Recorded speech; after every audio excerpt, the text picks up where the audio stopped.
मैंने आपको पिछली वीडियो में लेसन 5 लीडरशिप के बारे में बताया था। मैंने आपको लीडरशिप का अर्थ, परिभाषा और विशेषताएं बताई थी। अब मैं आपको लीडरशिप के बारे में कुछ प्रमुख विद्वानों के द्वारा जो विशेषताएं या गुण जो होने चाहिए लीडरशिप में, उनके बारे में बताऊंगी। इनमें केवल पॉइंट्स ही बताए जाएंगे कि किस विद्वान ने उसके बारे में क्या गुण होने चाहिए और बताए हैं। पहला है हेनरी फ्योल के अनुसार। हेनरी फ्योल ने बताया है कि एक नेता के अंदर क्या क्या गुण होने चाहिए। उसमें सबसे पहला आता है स्वास्थ्य एवं शारीरिक क्षमता, दूसरा है योग्यता एवं मानसिक संतुलन, तीसरा नैतिक गुण, चौथा ज्ञान एवं प्रबंधकीय योग्यता।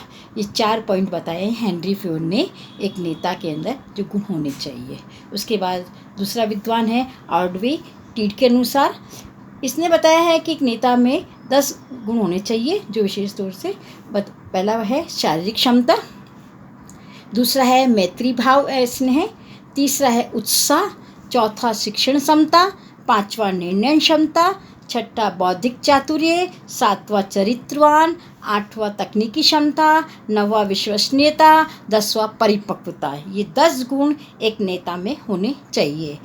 तीसरा विद्वान है चेस्टर आई बर्नार्ड के अनुसार। चेस्टर आई बर्नार्ड ने 7 पॉइंट बताए हैं। पहला पॉइंट है निर्णय क्षमता, दूसरा उत्तरदायित्व, तीसरा विनम्रता, चौथा बौद्धिक क्षमता, पांचवा स्फूर्ति एवं सहनशीलता, छठा सामाजिक चेतना, सातवां सुंदर व्यक्तित्व। नेक्स्ट विद्वान है स्टॉकडिल के अनुसार। इन्होंने भी आप बताए हैं 8 गुण बताए हैं एक नेता के अंदर। पहला है बौद्धिक क्षमता, दूसरा इच्छा शक्ति, तीसरा आत्मविश्वास, चौथा पहलपन, पांचवा उमंग एवं उत्साह, छठा मौलिकता, सातवां प्रभुत्व क्षमता, आठवां सामाजिकता। इसके बाद अगला विद्वान है उर्विक। उर्विक ने भी 5 गुण बताए हैं एक नेता के अंदर जो होने चाहिए। उसमें सबसे पहला आता है साहस, दूसरा है इच्छा शक्ति, तीसरा है मस्तिष्क की लोचशीलता, चौथा है ज्ञान, पांचवा है चारित्रिक बल। ये 5 गुण बताए हैं। नेक्स्ट विद्वान है जॉर्ज आर टेरी। इनके अनुसार एक नेता में कौन कौन से गुण होने चाहिए। इसमें पहला पॉइंट है शक्ति, दूसरा है भावात्मक स्थिरता, तीसरा है मानवीय संबंधों का ज्ञान, चौथा व्यक्तिगत अभिप्रेरणा, पांचवा संप्रेषण योग्यता, छठा शिक्षण योग्यता, सातवां सामाजिक योग्यता, आठवां तकनीकी क्षमता। ये मैंने आपको कुछ विद्वानों के जो एक नेता के अंदर गुण होने चाहिए उनके बारे में पॉइंट्स बताए। अब हम जो है इन सभी विद्वानों के जो गुण नेता के अंदर होने चाहिए उन्हीं के आधार पर कॉमन पॉइंट अब हम जो है देखेंगे, उनका वर्णन देखेंगे कि एक नेता के अंदर कौन कौन से गुणों का होना आवश्यक है। जिसमें सबसे पहला पॉइंट आता है उत्तम स्वास्थ्य। उत्तम स्वास्थ्य का मतलब आप जानते ही हैं कि एक नेता का जो स्वास्थ्य है वो उत्तम होना चाहिए, स्वस्थ होना चाहिए, क्योंकि आपको पता ही है कि स्वस्थ शरीर में ही स्वस्थ मस्तिष्क निवास करता है। अगर नेता स्वस्थ होगा तो ही वो सही ढंग से कार्य कर पाएगा। अगर उसका स्वास्थ्य सही नहीं होगा, उसे कोई बीमारी होगी तो वो कोई भी कार्य ढंग से पूरा नहीं कर पाएगा। तो एक नेता के अंदर उत्तम स्वास्थ्य का गुण होना अनिवार्य है। सेकंड पॉइंट है कुशाग्र बुद्धि। कुशाग्र बुद्धि का मतलब होता है उसकी बुद्धि तेज होनी चाहिए, क्योंकि नेता को क्या होता है कि समय समय पर निर्णय लेने पड़ते हैं, क्योंकि व्यवसाय के अंदर परिस्थितियां बदलती रहती है, समस्याएं आती रहती है। उन समस्याओं के समाधान के लिए जो है उसको सोचना पड़ता है। तो अगर वो उसकी बुद्धि कुशाग्र होगी तो ही वो निर्णय ले पाएगा और जो है सही तरीके से काम कर पाएगा। तो दूसरा पॉइंट है कुशाग्र बुद्धि। तीसरा पॉइंट आता है आत्मविश्वास एवं इच्छा शक्ति। आत्मविश्वास यानी सेल्फ कॉन्फिडेंस। वो आप जानते ही हैं सेल्फ कॉन्फिडेंस तो होना ही चाहिए, क्योंकि नेता में अगर आत्मविश्वास होगा तो ही वो दूसरे का विश्वास जीतने में सफल होता है। इसके बारे में उर्विक ने बताया कि अनुयायियों का पूर्ण विश्वास प्राप्त करने के लिए नेता में आत्मविश्वास का होना आवश्यक है। किसी ने सही लिखा है कि सफलता की पहली सीढ़ी आत्मविश्वास होता है, और आत्मविश्वास होगा तो ही वो अपने अनुयायियों का विश्वास जीत पाएगा। अगर खुद में सेल्फ कॉन्फिडेंस नहीं होगा तो क्या दूसरों का विश्वास जीत पाएगा। और इसमें दूसरा पॉइंट है इच्छा शक्ति। यानी कि आपको लक्ष्य को प्राप्त करने की इच्छा शक्ति भी होनी चाहिए। इच्छा शक्ति होगी तो ही आप लक्ष्य को प्राप्त कर सकेंगे, यानी कठिन से कठिन कार्य को भी आप आसान बना सकेंगे इच्छा शक्ति के द्वारा। तो ये तीसरा पॉइंट था, आत्मविश्वास एवं इच्छा शक्ति जो नेता के अंदर होना आवश्यक है। चौथा पॉइंट है स्फूर्ति एवं सहिष्णुता। स्फूर्ति का मतलब आप जानते ही हैं, फुर्ती, है ना। फुर्ती जानते हैं, फुर्ती से आलसी नहीं होना, फुर्ती से काम करना, वो स्फूर्ति का मतलब है। नेता में होना ही चाहिए ये गुण तो। और सहिष्णुता का मतलब होता है विषम परिस्थितियों में धैर्यपूर्वक काम करना, निर्णय लेना। एक नेता को हमेशा सजग रहना चाहिए। सजग रहने का मतलब एकदम तैयार रहना चाहिए, कभी भी कोई आपत्ति आ जाए, कठिनाई आ जाए तो अपना धैर्य बनाए रखना चाहिए और अपने अनुयायियों का उचित मार्गदर्शन करना चाहिए। तो ये गुण भी एक नेता के अंदर होना आवश्यक है। नेक्स्ट पॉइंट है चरित्रवान। चरित्रवान का मतलब आप जानते हैं कि नेता का चरित्र जो है क्या होना चाहिए, अच्छा होना चाहिए। अगर चरित्र सही नहीं होगा तो अनुयायी उसको फॉलो नहीं करेंगे।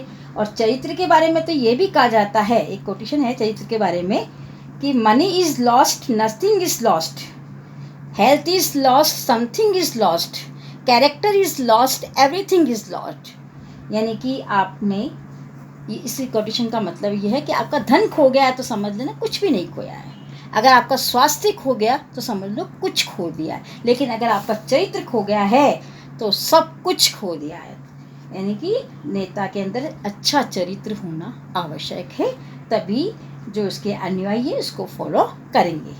नेक्स्ट पॉइंट है निर्णय क्षमता। निर्णय क्षमता का मतलब होता है डिसीजन लेना, क्योंकि नेता को तो समय समय पर डिसीजन लेना ही पड़ता है, क्योंकि समस्याएं आती रहती है, ऐसी परिस्थितियां आती रहती है। उन भावी परिस्थितियों के आधार पर, समस्याओं के आधार पर उसके सामने कई विकल्प होते हैं। उस विकल्प में से श्रेष्ठ विकल्प का उसको चयन करना पड़ता है। जब श्रेष्ठ विकल्प का चयन करता है तो निर्णय लेना पड़ता है। निर्णय लेते समय उसे बहुत सावधानी रखनी पड़ती है, दूरदर्शी होना चाहिए, निर्णय सोच समझ कर लेना चाहिए, समय पर लेना चाहिए। तो निर्णय क्षमता जो है एक नेता के अंदर होना आवश्यक है, क्योंकि समय समय पर उसको निर्णय लेने ही पड़ते हैं। नेक्स्ट पॉइंट है शिक्षण एवं तकनीकी योग्यता। शिक्षण का मतलब जानते हैं, और तकनीकी टेक्नोलॉजी। यानी कि नेता के अंदर जो है शिक्षण योग्यता का मतलब उसका ज्ञान होना चाहिए, क्योंकि उसे खुद को अगर ज्ञान नहीं होगा तो क्या अन्याय को वो मार्गदर्शन देगा। तो समय समय उसको जो है अन्याय के कार्यों का अवलोकन करने का, उनकी गलतियों का पता लगाने का, कैसे उसमें सुधार करना है, कैसे इनको मार्गदर्शन देना है, तो इस प्रकार का ज्ञान उसके अंदर होना चाहिए।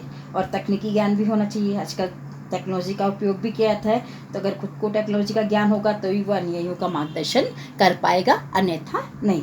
तो ये गुण भी एक नेता के अंदर होना आवश्यक है। नेक्स्ट पॉइंट है अभिप्रेरण योग्यता। अभिप्रेरण योग्यता का मतलब होता है दूसरों को अभिप्रेरित का मतलब मोटिवेशन। मोटिवेशन का मतलब जानती है कि आज उसके अनुयायी है जो उसको फॉलो करते हैं, उनको काम करने के लिए प्रेरित करना। प्रेरित करने के कई तरीके होते हैं, वो मैं आपको एक अगले लेसन में बताऊंगी कि अभिप्रेरण कैसे किया जाता है। तो नेता में ये गुण होना आवश्यक है कि अपने अनुयायी जो उसके है, फॉलोवर है, उसकी रुचि, विचार, भावनाएं, उसकी आवश्यकताओं को समझने का, उसको संतुष्ट करने का योग्यता उसके अंदर होनी चाहिए, ताकि वो अनुयायी जो है प्रेरित हो सके। नेक्स्ट पॉइंट है दूरदर्शिता। दूरदर्शी का मतलब जानते हैं, दूरदर्शी का मतलब नेता को दूरदर्शी होना चाहिए, यानी भविष्य का पहले से ही पूर्वानुमान लगा लेना चाहिए, योजना बना लेनी चाहिए, उसका क्रियान्वयन करना चाहिए। क्योंकि वर्तमान समय जो है बहुत परिवर्तनशील युग है। परिवर्तन का मतलब है कि समय समय पर परिवर्तन होते रहते हैं, व्यवसाय में तो परिस्थितियाँ बदलती रहती है। तो दूरदर्शी होना भी जरूरी है, पहले से अनुमान लगाना कि कौन सी परिस्थिति आ सकती है, उस समय क्या करना होगा, उसका पहले से अगर अनुमान लगा लेगा तो उस समय उसको ज़्यादा दिक्कत नहीं आएगी। तो एक नेता में दूरदर्शिता का गुण होना भी आवश्यक है। नेक्स्ट पॉइंट है मानवीय दृष्टिकोण एवं मानवीय संबंधों के निर्माण की क्षमता। एक नेता के द्वारा अपने अनुयायियों के साथ मानवीय व्यवहार करना चाहिए। नेता का प्रमुख कार्य अनुयायियों का मार्गदर्शन करना है और उनसे काम लेना है। उसके अनुयायियों की रुचियाँ क्या है, भावनाएं क्या है, क्षमता क्या है, उनकी कमियां क्या है, उसका पूरा ज्ञान होना चाहिए। और यही नहीं, ये भी ज्ञान होना चाहिए कि अनुयायी की आर्थिक, सामाजिक और मानसिक आवश्यकताएं क्या है, क्योंकि उसकी आवश्यकताओं को पूरा करना भी एक नेता का दायित्व है। तो ये सब चीज़ें वो समझ लेगा तो अच्छे मानवीय दृष्टिकोण या मानवीय संबंधों का निर्माण किया जा सकता है। नेक्स्ट पॉइंट है उत्तरदायित्व की भावना। उत्तरदायित्व का मतलब होता है नेता के अंदर जो है दायित्व को स्वीकार करने की भावना भी होनी चाहिए। अगर वो दायित्वों से दूर रहता है तो कभी कुशल नेता नहीं बन सकता है। नेता के पास अधिकार होते हैं तो अधिकार के साथ उसके पास दायित्व भी होते हैं, लोगों से काम करवाता है तो दायित्व तो उसका ही है, जो खुद लोगों को या अभी ये अनुयायियों को प्रेरणा दे रहा है तो दायित्व उसका होता है। दायित्व की भावना उसमें हमेशा होनी चाहिए, दायित्व की भावना से दूर नहीं रहना चाहिए। नेक्स्ट पॉइंट है समूह भावना। समूह भावना का मतलब होता है एक नेता को व्यक्तिगत हित के बजाय सामूहिक हित को प्राथमिकता देना चाहिए। अपना हित नहीं सोचना चाहिए कि मेरे को क्या लाभ होगा इससे, वैसे संगठन का क्या हित हुआ उसका ध्यान रखना चाहिए, यानी पूरे संगठन का, पूरे समूह का उसमें लाभ होगा क्या, ये हित उसको ध्यान में रखना चाहिए। अपनी व्यक्तिगत जो हित उसको त्याग देना चाहिए, व्यक्तिगत हित के बजाय सामूहिक हित को प्राथमिकता दी जानी चाहिए, तभी वो नेता अच्छा नेता कहलाएगा। ये समूह भावना वो होनी आवश्यक है। नेक्स्ट पॉइंट है मिलनसारिता एवं व्यवहार कुशलता।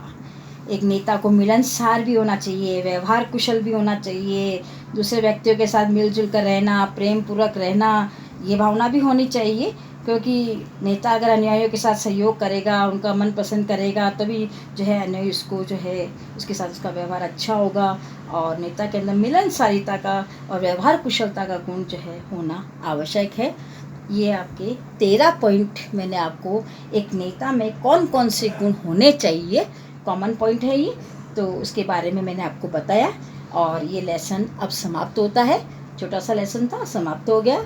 आशा करती हूँ आपको समझ में आया होगा, और अगर कोई प्रॉब्लम हो तो आप पूछ सकते हैं। और बस नेक्स्ट लेसन नेक्स्ट वीक में स्टार्ट करेंगे। Take care, okay.